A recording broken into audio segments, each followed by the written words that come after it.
Hi, everyone. I would like to discuss poverty. I would like to state emphatically that there is no reason for poverty to exist. The first reason, or the main reason, is that there is no reason for unemployment.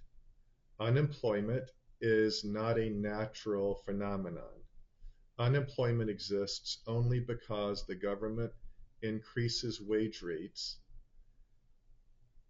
artificially, such that many wages or the average wage is above what would take place in a free market. This is done primarily through minimum wage laws and union legislation. So, for example, well, first let me state, think about it logically. There is plenty of work to be done. It doesn't make sense to say that there's not work to be done. If we were all in a desert island and building things, even if we already had huts and food and defenses, clothes, you name it, we still want more. We want more of that stuff. We want better quality stuff. We would still be producing more stuff. There's always work to be done. The only reason, well, let me add first, um,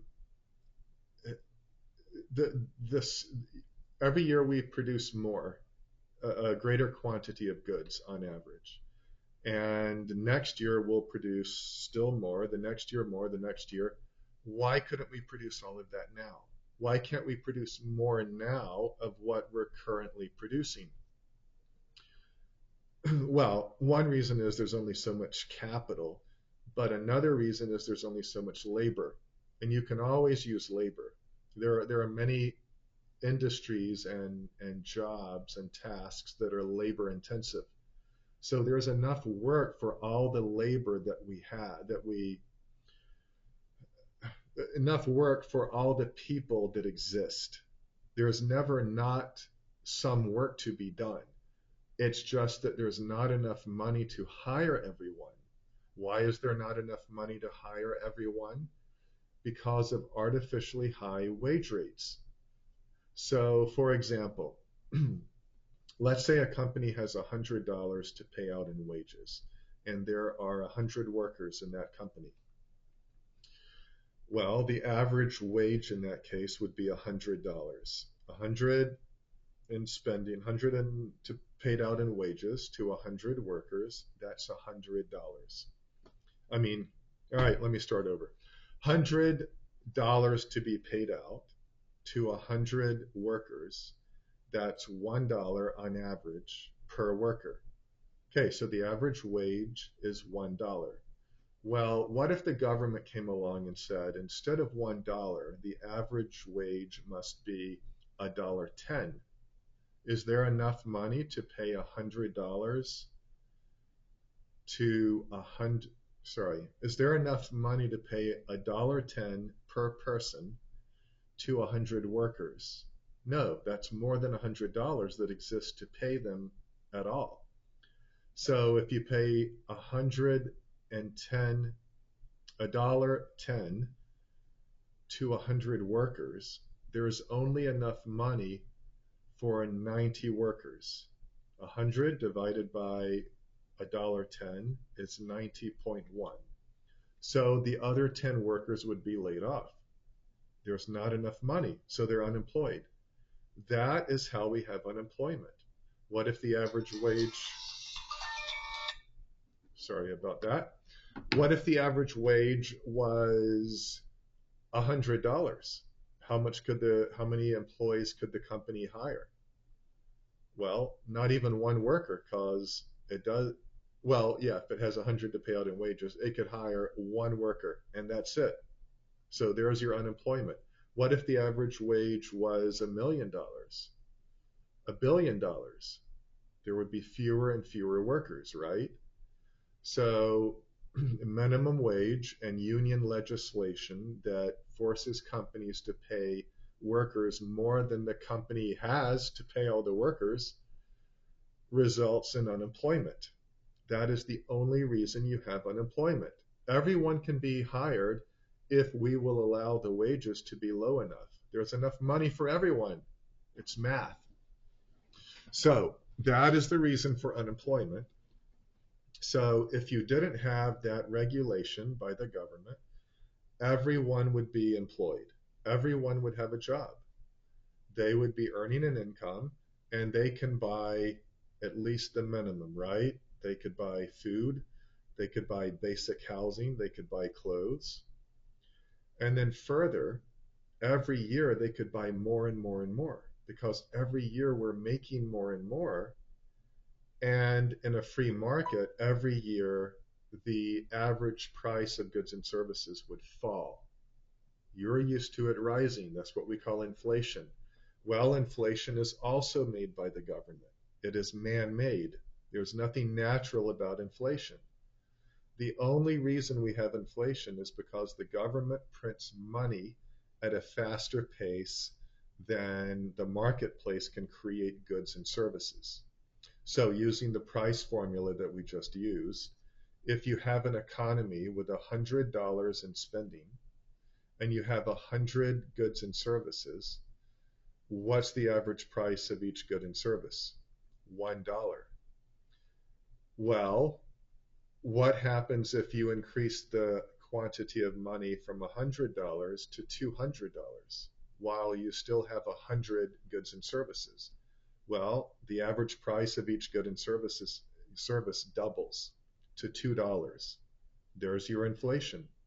Even if the supply increases from 100 to 150, if the money goes from 100 to 200 units, you still have inflation. And that's what we have in the world today. Even though in real terms, prices still fall in real terms, but because we're increasing the supply, things get cheaper and cheaper. Or looked at another way, it takes fewer and fewer hours as our productivity increases through time with new tools, machines, materials where we can produce more efficiently. The number of hours it takes to produce a can of soda, a mattress, medicines, automobiles, it, it takes fewer hours. So through time, it takes fewer labor hours and by the way, less labor and labor time to produce goods and services. So in real terms, things still get cheaper.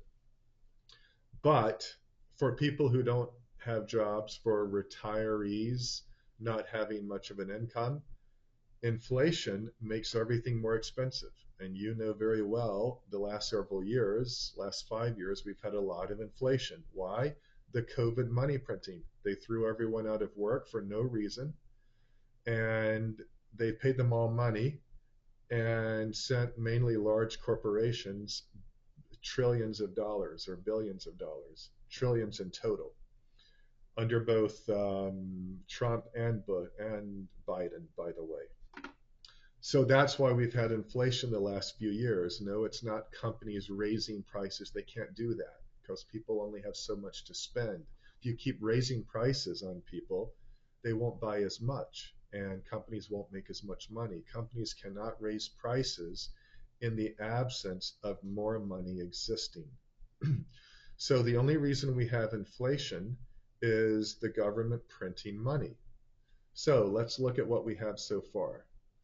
In a free market without government regulation, everyone would have a job, everyone would have a salary, they would be able to buy what they need, and then prices would fall year after year due to the increased supply of goods and services, and everything would cost less year after year. So everyone would be employed and they would get wealthier every single year. There's no reason they wouldn't. None whatsoever. So that's the basics. Now let's look at a few considerations. For example, you might be thinking that, well, some countries are poor because they don't have many natural resources. Okay, well, that's not what it is. That's not the main factor. Some of the richest countries like Japan, South Korea, Singapore, Hong Kong, Switzerland, Taiwan, they have almost no natural resources, but they became wealthy by working and laboring and trading goods or services, maybe starting off with a few goods that they had, mainly services perhaps, and trading for the resources that they needed to produce more advanced goods and services. Japan is a major automobile manufacturer without having many natural resources to make automobiles. They get them. They got them by producing other things in exchange.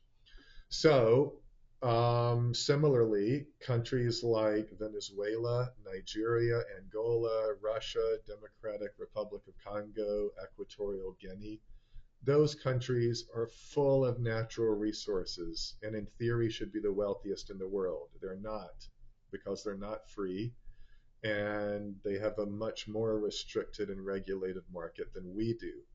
So they're poor. So it's not about natural resources. What about education?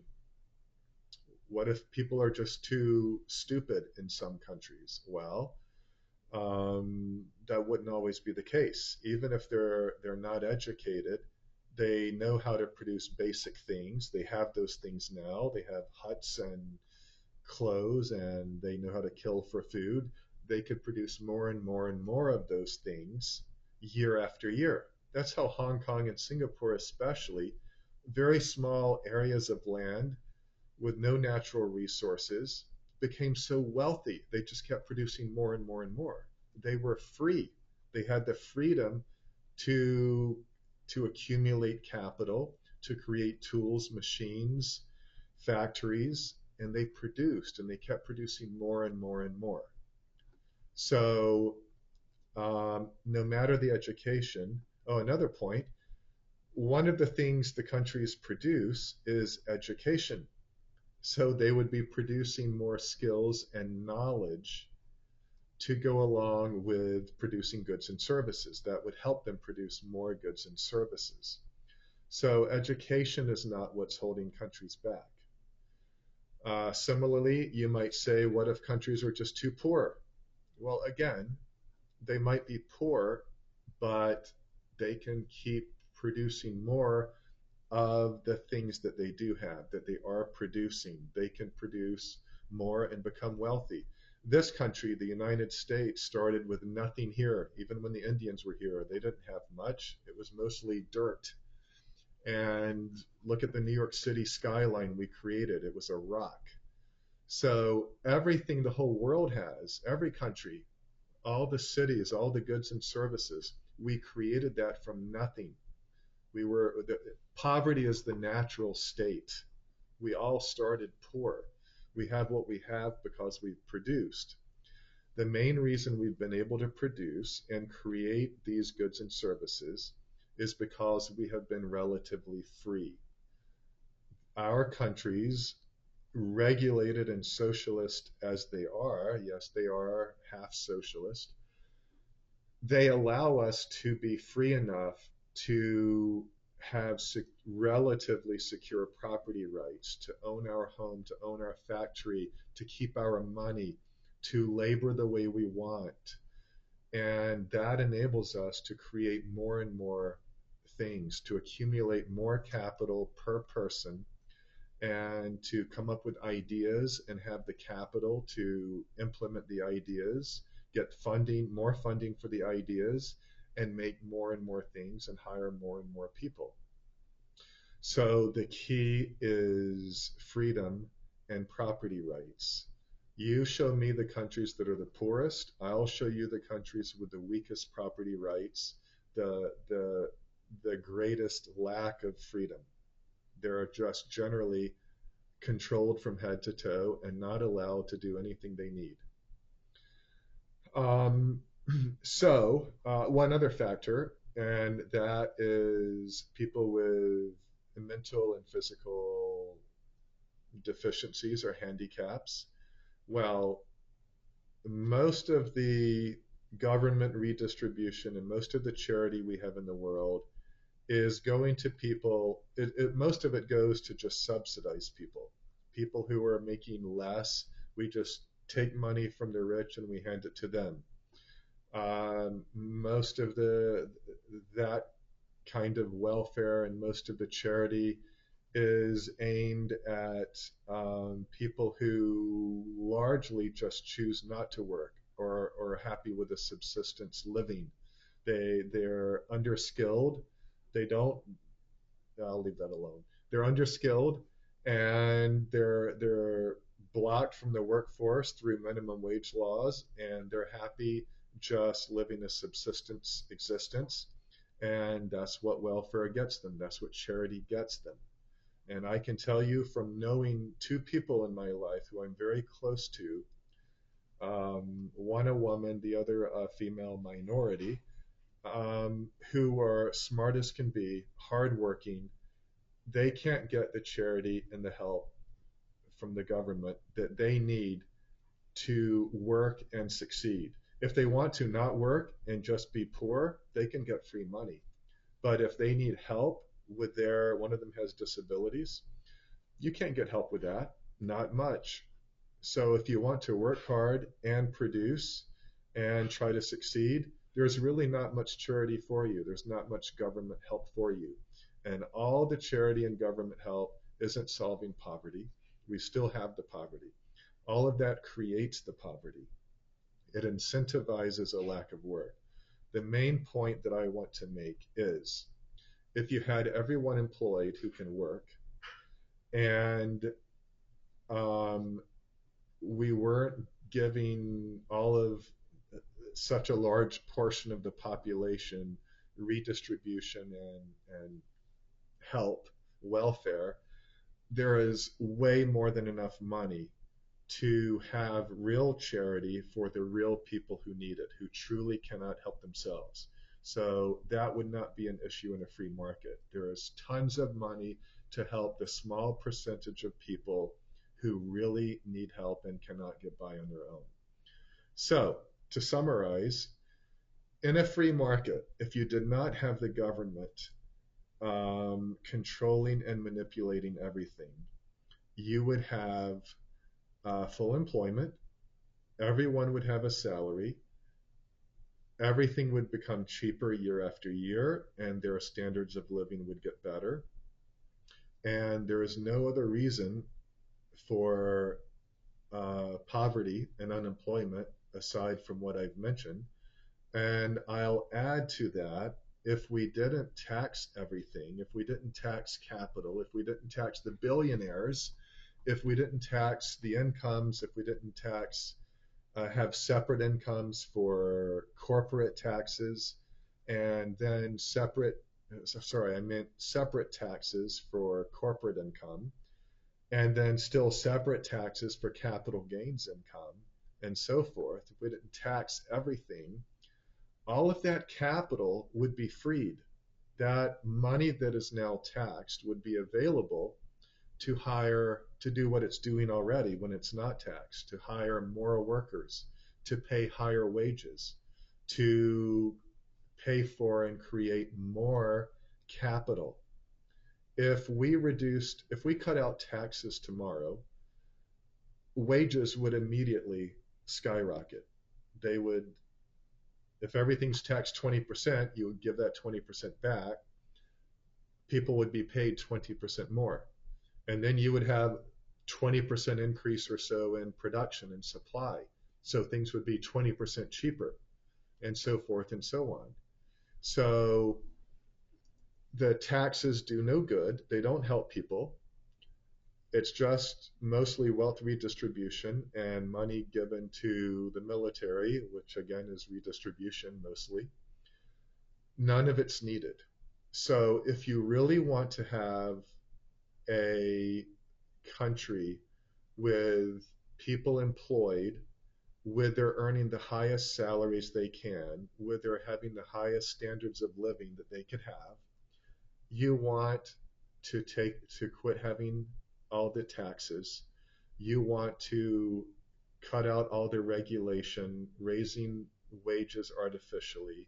You want to quit printing money and let things get cheaper and cheaper every year.